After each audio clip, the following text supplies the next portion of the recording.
Hello friends, पिछले video में हम लोगों ने जाना था कोऑर्डिनेशन कंपाउंड क्या है and important terms related to coordination compound, साथ ही टाइप्स ऑफ लिगेंड।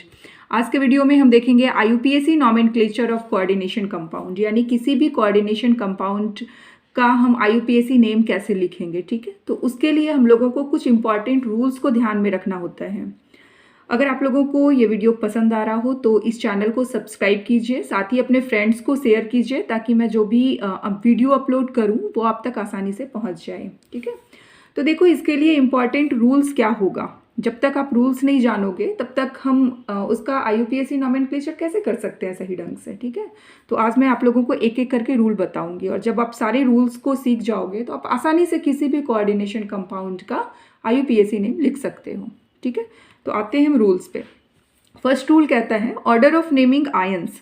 ठीक है, किसी भी कोऑर्डिनेशन कंपाउंड में जब हम लोग उसका IUPAC नेम लिखेंगे तो सबसे पहले हम केटायन का नेमिंग करेंगे और फिर एनायन का। ठीक है, जैसे एग्जांपल देखो, जैसे K2PtCl6। ठीक है, तो ये क्या है, एक हमारा कोऑर्डिनेशन कंपाउंड है जिसमें ये क्या है, हमारा पोटेशियम, ये हमारा केटायन है। तो ये पार्ट जो पूरा हो गया, जो हमारा ब्रैकेट के अंदर है, वो हमारा एनायन हो गया। तो सबसे पहले हम क्या करेंगे, केटायन का नेमिंग करेंगे और फिर एनायन का नेमिंग करेंगे। तो इसका नाम क्या हो जाएगा, तो इसमें क्या हो जाएगा, पोटेशियम। सबसे पहले हम केटायन का नेमिंग किए तो पोटेशियम। हेक्साक्लोरो, कितना क्लोरो है इसमें, कितना क्लोराइड है, तो 6 है। हेक्साक्लोरोप्लैटिनेट, ये कैसे लिखते हैं, लिगेंड पहले लिखेंगे, फिर हम सेंट्रल मेटल एटम का नेमिंग कैसे करेंगे जब वो निगेटिव चार्ज हो उस कॉम्प्लेक्स पे, तो कैसे क्या करेंगे, वो सारे रूल्स को जब जानेंगे ना तो वो सीख जाएंगे। तो सबसे पहले आप लोग ये जान लो कि सबसे पहले हमने केटायन का नाम लिख दिया पोटेशियम, फिर हम क्या करेंगे, एनायन का नेमिंग करेंगे। तो एनायन का क्या हो जाएगा नाम, हेक्साक्लोरोप्लैटिनेट, यानी ये ऑर्डर को फॉलो करना होगा। ठीक है, सेकेंड रूल क्या कहता है, नेमिंग ऑफ कोऑर्डिनेशन स्फीयर, यानी ये जो हमारा कोऑर्डिनेशन स्फीयर के अंदर जो भी एलिमेंट है, जो भी सेंट्रल मेटल एटम और लिगेंड है, उसका नेमिंग कैसे करेंगे। जैसे PtCl6 है ना, इसका नेमिंग कैसे करेंगे, वो सेकेंड रूल ये बता रहा है। तो इसमें हम क्या करेंगे, सबसे पहले हम लिगेंड का नेमिंग करेंगे। तो देखो यहाँ पे हमने किया ना, हेक्साक्लोरोप्लैटिनेट, सबसे पहले हम लिगेंड का नाम लिखे यहाँ पे, उसके बाद हम सेंट्रल मेटल एटम जो भी है उसका नेमिंग करेंगे। ठीक है, सबसे पहले लिगेंड का नेमिंग करेंगे, फिर सेंट्रल मेटल एटम का नेमिंग करेंगे और फिर हम क्या करेंगे, ऑक्सीडेशन नंबर लिखेंगे उस मेटल का। ठीक है, जैसे कोई एग्जांपल ले लेते हैं हम, क्या ले लें, CONH3 का होल 6 3+। ठीक है, सबसे पहले हम एक काम कर लेते हैं, ऑक्सीडेशन नंबर ही निकाल लेते हैं, क्या हो जाएगा इसका। तो ऑक्सीडेशन नंबर कैसे निकालते हैं, किसी भी कंपाउंड में कोबाल्ट का निकालना है तो आप इसको X मान लो। NH3 पे कितना चार्ज, 0, तो ये हो गया आपका 0 + 6 × 0 = +3, यानी X = +3, यानी ऑक्सीडेशन स्टेट जो हमारा कोबाल्ट का होगा वो कितना हो जाएगा, +3। ठीक है, जब भी हम कोऑर्डिनेशन कंपाउंड का नेमिंग करेंगे और जो ऑक्सीडेशन स्टेट लिखना रहेगा उसको हम हमेशा रोमन में लिखेंगे, तो हमको ऐसे लिखना होगा 3 करके। ठीक है, तो ये थर्ड रूल क्या बता रहा है कि सबसे पहले हम किसका नेमिंग करेंगे, तो सबसे पहले हम लिगेंड का नेमिंग करेंगे। ठीक है, नेम ऑफ लिगेंड, फिर सेंट्रल मेटल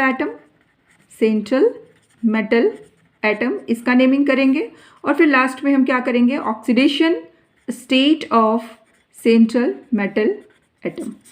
ठीक है, तो देखो यहाँ कह रहा है ना कि जैसे फॉर एग्जांपल CONH3 का होल 6 3+, तो इसका नाम क्या हो जाएगा, हेक्साएमीन कोबाल्ट, है ना।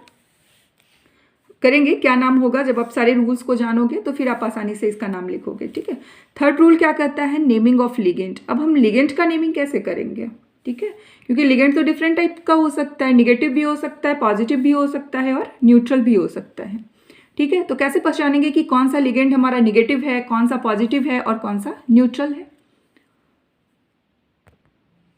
देखो, जो भी निगेटिव लिगेंड होगा ना उसके पास निगेटिव चार्ज होगा, जो भी पॉजिटिव लिगेंड होगा दैट इज उसके पास क्या होगा, पॉजिटिव चार्ज होगा, और जो भी हमारा न्यूट्रल लिगेंड होगा उसके पास कोई चार्ज नहीं होगा। अब हम लोग नेमिंग कैसे करेंगे, अगर हमारे पास निगेटिव लिगेंड है तो उसका नेमिंग क्या होगा, जब भी उसका हम नेमिंग करेंगे तो उसके लास्ट में हम क्या जोड़ेंगे, O। ठीक है, जैसे कि इंट्स विथ O, वो O के साथ हम लोग क्या करेंगे, जैसे देखो हमारा मान लो कि क्लोरीन है, ठीक है, Cl-, और मान लो फ्लोरीन है, F-। ठीक है। और कुछ ले लो निगेटिव में, जैसे कि NO2-। ठीक है, तो ये क्या कर रहा है, जब भी हमारा निगेटिव लिगेंड होगा देन उसका नेमिंग क्या होगा, लास्ट में O ऐड करेंगे, तो ये क्या हो जाएगा हमारा क्लोरो, ये क्या हो जाएगा हमारा फ्लोरो, और ये हो जाएगा नाइट्रेट है तो ये क्या हो जाएगा हमारा नाइट्रो। ठीक है, तो जो भी निगेटिव लिगेंड है उसमें क्या लगा देंगे हम, लास्ट में O ऐड कर देंगे। ठीक है, एंड्स विथ O। क्लियर है। जैसे फ्लोरीन है तो फ्लोरो, CN- है यानी साइनाइड ग्रुप है तो साइनो, C2O4 2- है, ऑक्जेलिक एसिड से ही ये ऑक्जिलेट आयन बना, तो ऑक्जिलेट आयन है, लिगेंड के फॉर्म में हम इसका यूज कर रहे हैं, निगेटिव लिगेंड है हमारा, तो इसका नाम हो जाएगा ऑक्जिलेटो। ठीक है, अब हमारा पॉजिटिव लिगेंड होगा तो हम कैसे करेंगे, तो पॉजिटिव लिगेंड में हम उसके नाम के आगे क्या ऐड कर देंगे, IUM, EM ऐड कर देंगे। ठीक है, जैसे NO2+ है तो हम इसका क्या नाम लिखेंगे, नाइट्रोनियम, EM ऐड किए ना लास्ट में, यानी इंड्स विथ EM। ठीक है, जैसे NO+ है तो इसका नाम क्या हो जाएगा, नाइट्रोसोनियम, EM ऐड कर दिए। ठीक है, तो ये याद रखना है, निगेटिव लिगेंड होगा इंड्स विथ O, और अगर पॉजिटिव लिगेंड होगा तो इंड्स विथ EM। ठीक है, अगर हमारा न्यूट्रल लिगेंड होगा तो कोई भी हम इसमें स्पेशल नेमिंग नहीं करेंगे, जैसा नाम है उसका, अगर एक्वा है तो एक्वा ही लिखेंगे, अमीन है तो अमीन ही लिखेंगे, कार्बोनिल है तो ऐसा कोई स्पेसिफिक नेम हम लोग उसमें नहीं लिखेंगे। ठीक है, having no charge neutral ligand, having positive charge positive ligand, having negative charge negative ligand. Clear है यहाँ तक, ये सारा रूल क्लियर है। नेक्स्ट आते हैं फोर्थ रूल पे, ऑर्डर ऑफ नेमिंग लिगेंड। अगर हमारे पास एक लिगेंड है तो चलो ठीक है, अगर हमारे पास 2, 3, 4 लिगेंड अगर प्रेजेंट है तो हम उसका नेमिंग कैसे करेंगे, जैसे कि सपोज हम इसी एग्जांपल को आप देख लो, क्या है हमारा CONH3 का होल 4। ठीक है, CONH3 का होल 4, और भी कोई लिगेंड ले लेते हैं हम, Cl ले लेते हैं, और हमारा यहाँ पे प्रेजेंट है NO2 भी प्रेजेंट है। ठीक है, इस तरह से 2, 3 लिगेंड अगर हमारा प्रेजेंट है किसी भी कॉम्प्लेक्स कंपाउंड में तो हम उसका नेमिंग कैसे करेंगे, तो यहाँ पे क्या हो जाएगा, ये अमीन हो गया हमारा।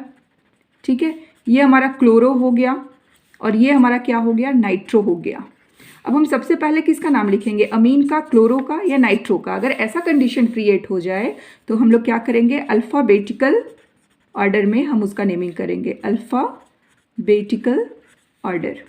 तो सबसे पहले हम किसका नेमिंग करेंगे, अमीन का। ठीक है, क्योंकि A से है तो अमीन आएगा पहले हमारा, उसके बाद किसका नेमिंग करेंगे हम, क्लोरो का, और फिर करेंगे हम नाइट्रो का।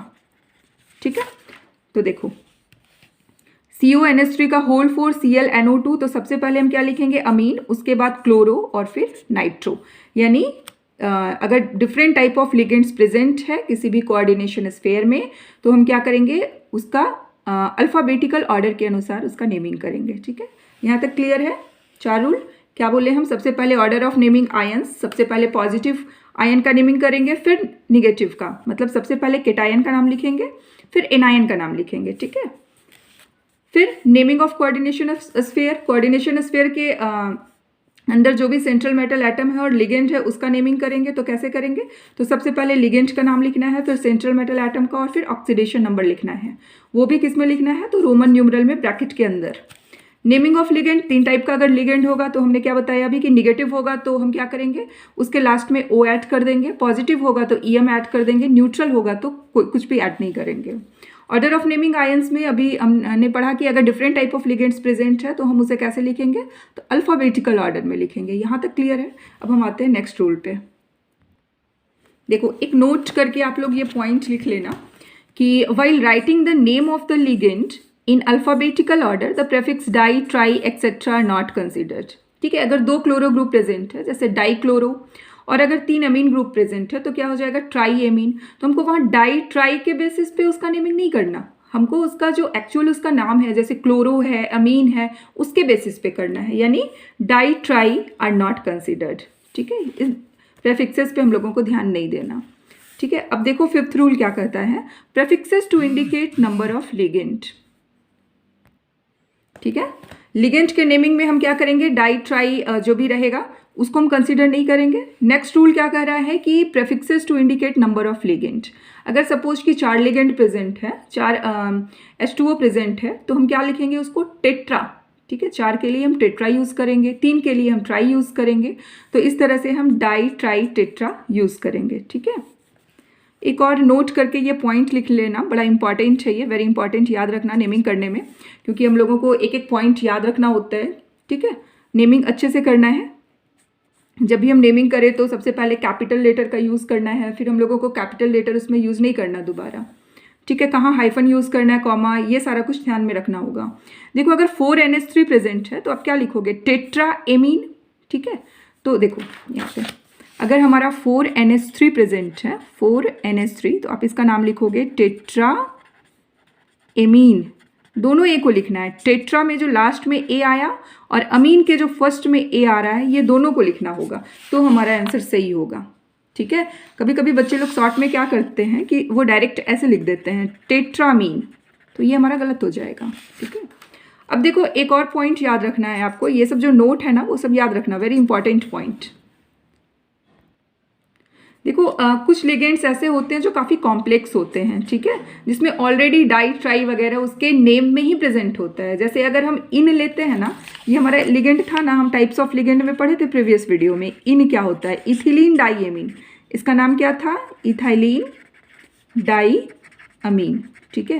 तो अब देखो इसमें डाई तो पहले से ही प्रेजेंट है, और अगर कॉम्प्लेक्स में हमारा सपोज कि ये हमारा कोई कॉम्प्लेक्स है COEN का होल 2 आ जा रहा है, तो अब हम फिर से डाई इथिलीन डाई एमीन तो नहीं लिखेंगे ना, तो उसके लिए हम क्या करेंगे, देखो यही रूल कहता है ये कि अगर कोई कॉम्प्लेक्स कंपाउंड प्रेजेंट है और name of ligand indicates a number such as ethylene diamine dipyridine EDTA, और कॉम्प्लेक्स कहने का मतलब कि ऐसा कंपाउंड मतलब ऐसा लिगेंड प्रेजेंट है जिसके नेम में पहले से ही डाई ट्राई वगैरह ऑलरेडी उसमें है, जैसे EDTA इथिलीन डाई एमीन है ना, और टेट्रा करके तो इसमें ऑलरेडी प्रेजेंट है, तो उसके लिए हम कौन सा रूल फॉलो करेंगे, तो अगर 2 होगा तो हम बिस का यूज़ करेंगे, 3 होगा तो ट्रिस का यूज़ करेंगे। जैसे देखो क्लियर हो जाएगा, COEN का होल 3 Cl3, इसका नाम क्या होगा, तो हम 3 के लिए यहाँ ट्राई नहीं यूज़ कर रहे हैं क्योंकि ये कॉम्प्लेक्स है, इसमें ऑलरेडी डाई प्रेजेंट है ना, तो हम क्या लिखेंगे, ट्रिस इथिलीन डाई एमीन, ठीक है।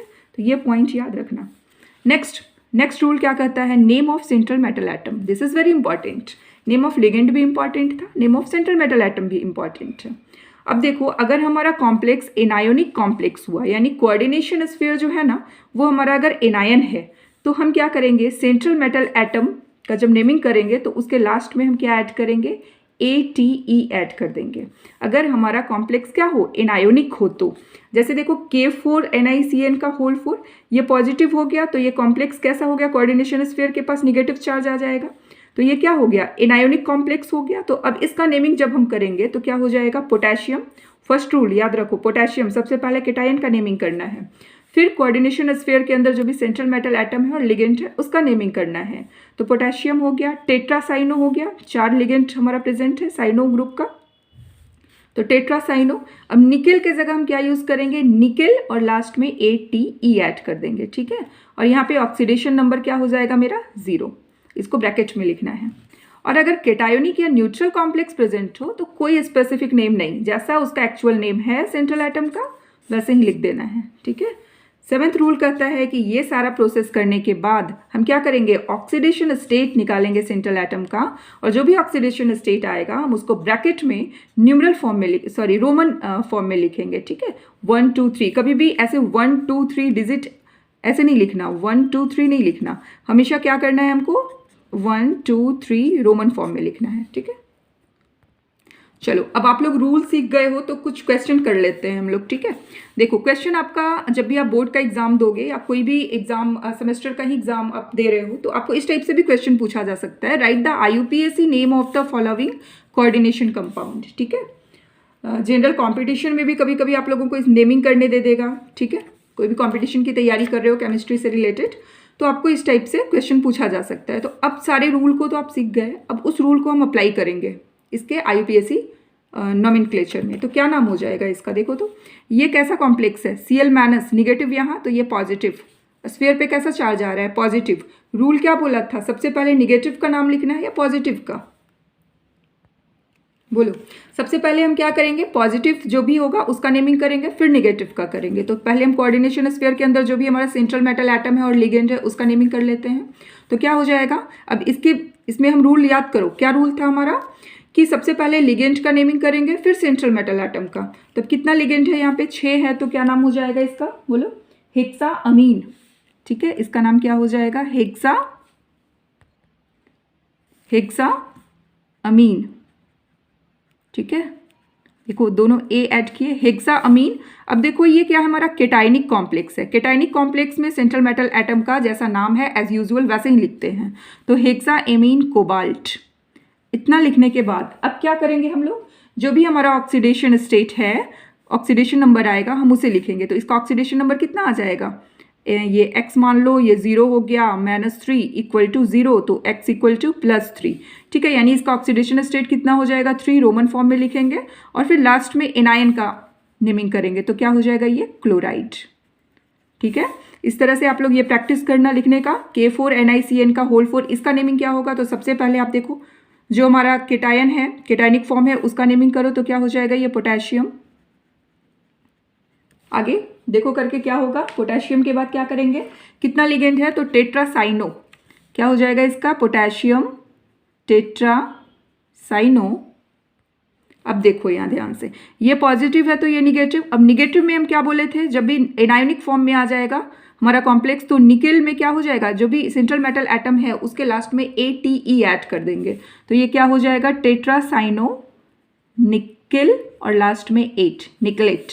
और इसका क्या हो जाएगा, ऑक्सीडेशन स्टेट कैलकुलेट करो, ठीक है, कैलकुलेट करके बताओ।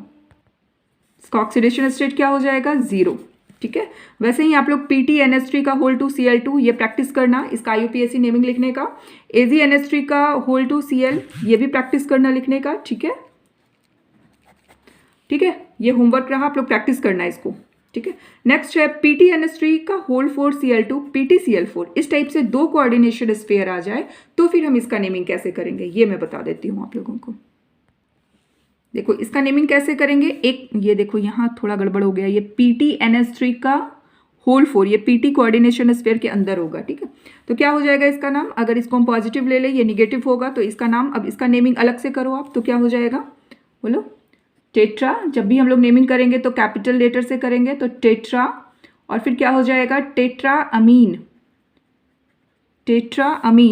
और फिर क्या है, डाइक्लोरो, टेट्रा अमीन डाइक्लोरो। और ये अगर हमारा केटाइनिक है कोऑर्डिनेशन स्फीयर, तो क्या हो जाएगा, ये प्लैटिनम, जैसे है उसका नाम वैसे ही लिखना है, प्लैटिनम, ठीक है। यहाँ तक क्लियर है, प्लैटिनम। अब इसका हम ऑक्सीडेशन स्टेट निकालेंगे इस कंपाउंड का, तो कितना आ जाएगा हमारा, इसका ऑक्सीडेशन स्टेट आ जाएगा, कैलकुलेट करो आप लोग, ठीक है, यहाँ पे कैलकुलेट करो और फिर इसका नेमिंग करो, टेट्रा एमीन डाइक्लोरो प्लैटिनम। एक बार इसका नोमेनक्लेचर करना है, फिर एक बार इसका करना है PTCl4 का, तो क्या हो जाएगा, टेट्रा क्लोरो, यहाँ पे क्या हो जाएगा इसका नेमिंग में, टेट्रा क्लोरो, और यहाँ पे ये चूंकि ये एनायनिक है तो क्या हो जाएगा, प्लैटिनेट हो जाएगा, ठीक है। और फिर इसका यहाँ पे ऑक्सीडेशन नंबर लिखना है। ये सर आप ट्राई करना, बहुत सारे कंपाउंड का मैं 1-2 और दे देती हूँ, या फिर आप लोग बुक से देखना, NCERT के बुक में या जो भी टेक्स्ट बुक होगा आपके पास, उससे आप प्रैक्टिस करना IUPAC नेमिंग लिखने का, डिफरेंट कोऑर्डिनेशन कंपाउंड का, ठीक है। तो आप लोग सारे रूल्स को ध्यान में रखना, साथ ही प्रैक्टिस करते रहना, तो इस तरह से आप आसानी से किसी भी कंपाउंड का IUPAC नोमेनक्लेचर कर सकते हो। अगर हमारा उसका IUPAC नेमिंग लिखा है तो हम फिर उसका आसानी से फॉर्मूला भी लिख सकते हैं, ठीक है फ्रेंड्स। तो आप लोग पढ़ते रहिए, थैंक यू।